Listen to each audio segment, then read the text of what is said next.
नमस्कार विद्यार्थियों, श्री श्रेयस विद्यालय हिंदी माध्यम कक्षा 7वीं विषय विज्ञान, जिसमें अब हम पाठ 4 की शुरुआत करेंगे, जिसका नाम है ऊष्मा। चलिए, इस अध्ययन में हमें ये जानकारी प्राप्त करनी है कि हमें गर्म और ठंडे के बारे में जानकारी लेनी है। अब गर्म का उदाहरण अगर मैं आपको देने जाऊँ तो चाय, और ठंडे का उदाहरण है बर्फ़। तो उसी तरीके से हम गर्मी के मौसम में ऐसे वस्त्र पहनते हैं जो हमें ठंडक प्रदान करते हैं, और ठंडी के मौसम में हम ऐसे वस्त्र पहनते हैं जिससे हमारे शरीर को थोड़ी सी गर्मी मिल सके। चलिए आगे हम इसमें जानकारी लेते हैं। कुछ वस्त्रों के बारे में हमें जानकारी लेनी है। अध्ययन 3 में आप पढ़ चुके हैं कि ऊनी वस्त्र जावंत रेशों से बनाया जाता है। आप यह भी जानते हैं कि सूती वस्त्र पादप रेशों से बनाए जाते हैं। हम शीतकाल में ऊनी वस्त्र पहनते हैं जो हमें गर्म रखते हैं। जब मौसम में गर्म होता है तब हम हल्के रंग के सूती वस्त्र पहनना पसंद करते हैं। ये हमें ठंडक का अनुभव करवाते हैं। आप यह भी जानने के लिए आवश्यक उत्सुक होंगे कि किसी विशेष ऋतु के लिए विशेष प्रकार के वस्त्र ही क्यों उपयुक्त होते हैं। अब आप ये भी जानते होंगे कि विशेष ऋतु के लिए विशेष वस्त्र ही क्यों बनाए गए हैं। चलिए आगे।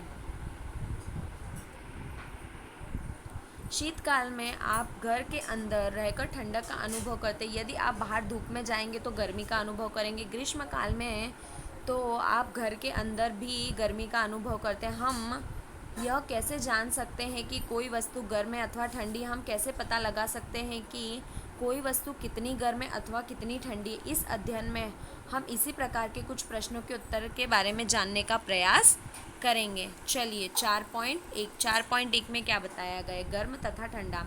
अपने दैनिक जीवन में हम अनेक वस्तुओं के संपर्क में आते हैं। इसमें से कुछ गर्म तो कुछ ठंडी। चाय गर्म तथा बर्फ़ ठंडी होती है। सारिणी 4.1 में सामान्य उपयोगी वस्तुओं की सूची दी गई है।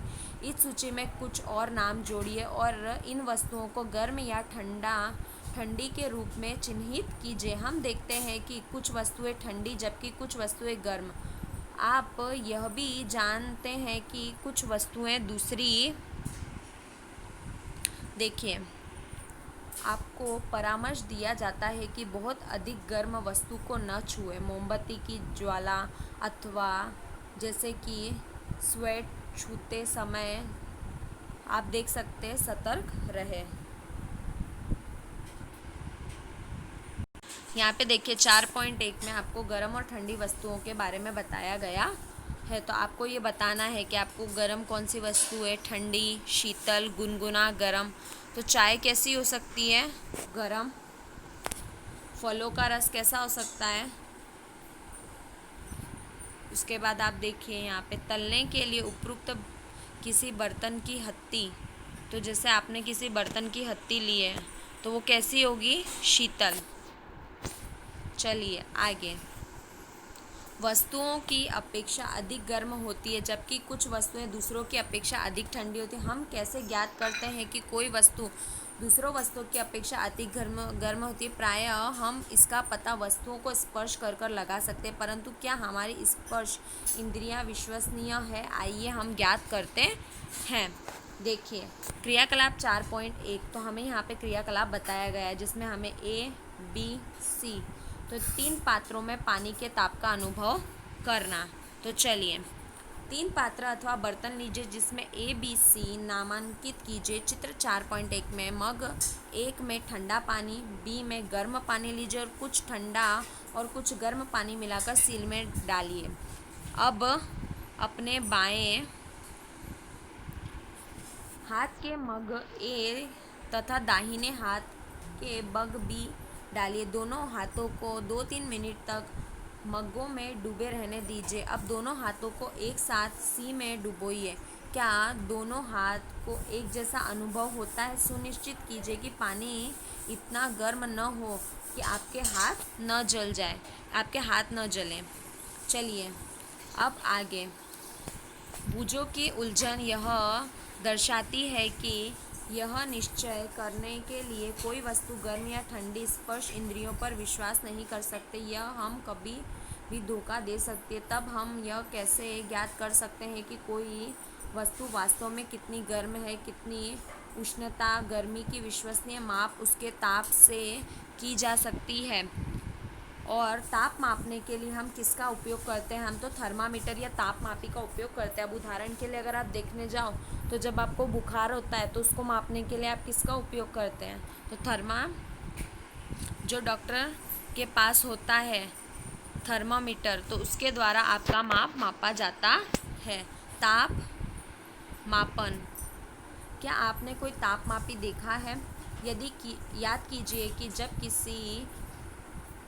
जब कभी आपको या आपके किसी परिवार में किसी को बुखार चढ़ जाता है, टेम्परेचर बढ़ जाता है, तब आप थर्मामीटर तापमापी से मापा गया है। जिस तापमापी से हम अपने शरीर के ताप को मापते हैं, डॉक्टरी थर्मामीटर कहते हैं। किसी थर्मामीटर को अपने हाथ में पकड़ लीजिए तथा इसे ध्यानपूर्वक प्रेक्षण कीजिए। यदि आपके पास थर्मामीटर नहीं है तो आपके मित्र के साथ सम्मिलित हो जाइए। डॉक्टरी थर्मामीटर चित्र 4.2 में दर्शाए अनुसार दिखाई दे रहा है। देखिए, ये है डॉक्टरी थर्मामीटर, जिसके द्वारा हम हमारा ताप माप सकते हैं। हमें पता चल जाता है कि हमें बुखार कितने डिग्री है, यहाँ पे हमें बताया जाता है। चलिए आगे। डॉक्टरी थर्मामीटर में एक लंबी बारीकी तथा एक समान व्यास की कांच की नली होती है। इसके एक सिरे पर बल्ब होता है। बल्ब में पारा भरा होता है। बल्ब के बाहर नली में पारे की एक पतली चमकीली धारी देखी जा सकती है। यदि पारे की यह धारी आपको दिखाई न दे तो थर्मामीटर को थोड़ा सा घुमाइए जब तक कि आपको उसमें धारी न दिखाई दे। थर्मामीटर पर आपको ताप मापने के एक मापक्रम भी दिखाई देगा। उपयोग कीजिए जाने वाली मापक्रम सेल्सियम स्केल है, जिसे हम C द्वारा दर्शाते हैं। चलिए आगे। डॉक्टरी थर्मामीटर हम 35 सेल्सियस से लेकर 42 सेल्सियस तक के माप में मापा जा सकता है। तो ये प्रश्न का उत्तर आपके विकल्प में भी पूछा जा सकता है कि डॉक्टरी थर्मामीटर का माप कहाँ से लेकर कहाँ तक दर्शाया जाता है। तो आपको लिखना है 35 सेल्सियस से लेकर 42 सेल्सियस तक दर्शाया जाता है। चलिए आगे। क्रियाकलाप 4.2 थर्मामीटर से मापन। आइए यह सीखें कि थर्मामीटर को कैसे पढ़ा जा सकता है। सबसे पहले इसके किन्हीं दो एक के बाद एक बड़े चिन्हों द्वारा निरूपित ताप के अंतर को नोट कीजिए। इन चिन्हों के बीच की संख्या छोटे चिन्हों द्वारा दर्शाई गई को नोट कीजिए और मान लीजिए दो बड़े चिन्हों के बीच 1 डिग्री का अंतर तथा इन चिन्हों के बीच 5 भाग है। तब एक छोटा भाग मान लीजिए कि 1/5 सेल्सियस अथवा 0.2 सेल्सियस होगा। ठीक है, अब हमें मान लेना है ऐसा। अब आगे चलिए आगे। उपयोग करने से पहले थर्मामीटर को अच्छी तरह से धो लीजिए। धोने के लिए किसी पूर्तिरोधक घोल का उपयोग करना सुरक्षित रहता है। अब इसे अपने हाथ में कसकर पकड़ लीजिए और कुछ झटका दीजिए।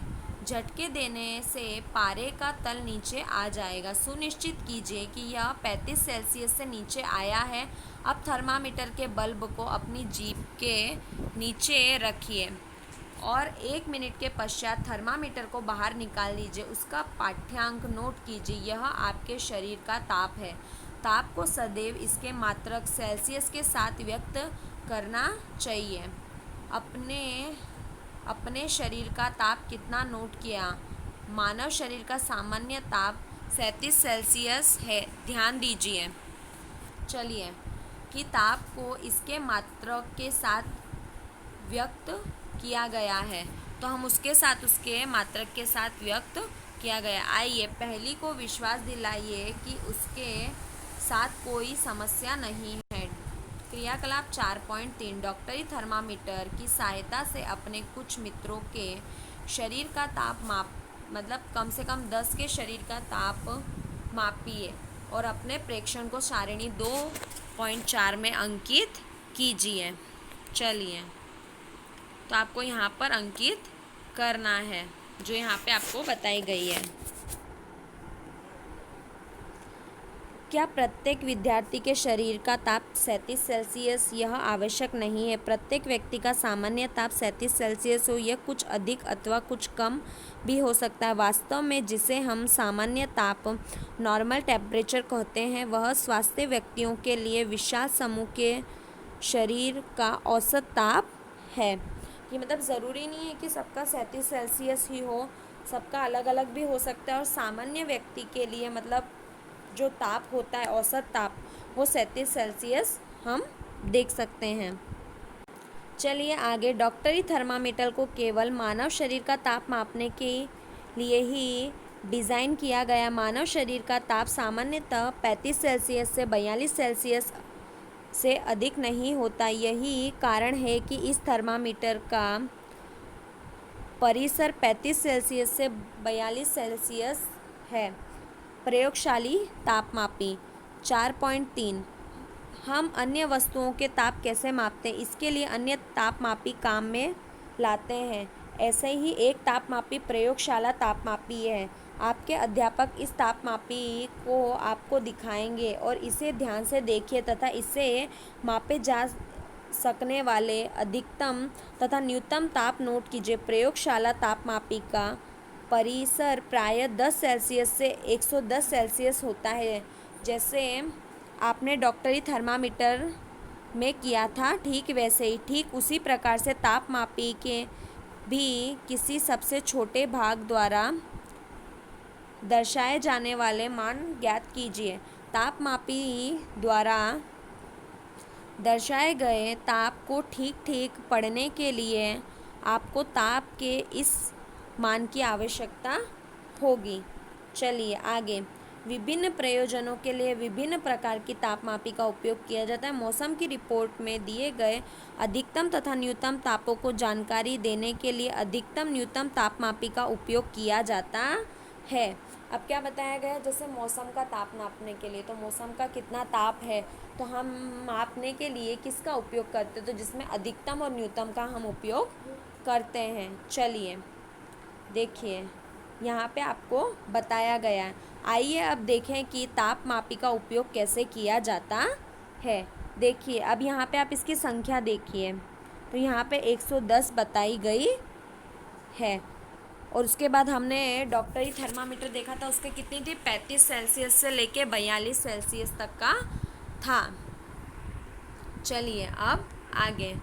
प्रयोगशाला तापमापी द्वारा जल का ताप हम देख सकते हैं। किसी बीकर अथवा मग में नल का थोड़ा सा पानी जल भर लीजिए और तापमापी को जल में इस प्रकार डुबोइए कि उसका बल्ब तो जल में डूबा रहे, लेकिन वह बर्तन की तली अथवा दीवारों को स्पर्श न करे। तापमापी को जल में ऊर्ध्वाधर रखते हुए इसमें पारे के तल की गति देखिए। तब तक प्रतीक्षा कीजिए जब तक नली के पारे का तल स्थिर न हो जाए। तापमापी का पाठ्यांक नोट कीजिए और यह इस समय जल का ताप है। कक्षा में विभिन्न विद्यार्थियों द्वारा मापे गए जल के ताप की तुलना कीजिए। क्या इन मापों में कुछ भिन्नताएं संभव? कारणों पर चर्चा कीजिए। प्रयोगशाली ताप मापी, यहाँ तक आपको समझ में आ गया होगा। चलिए अब हम आगे की जानकारी लेते हैं।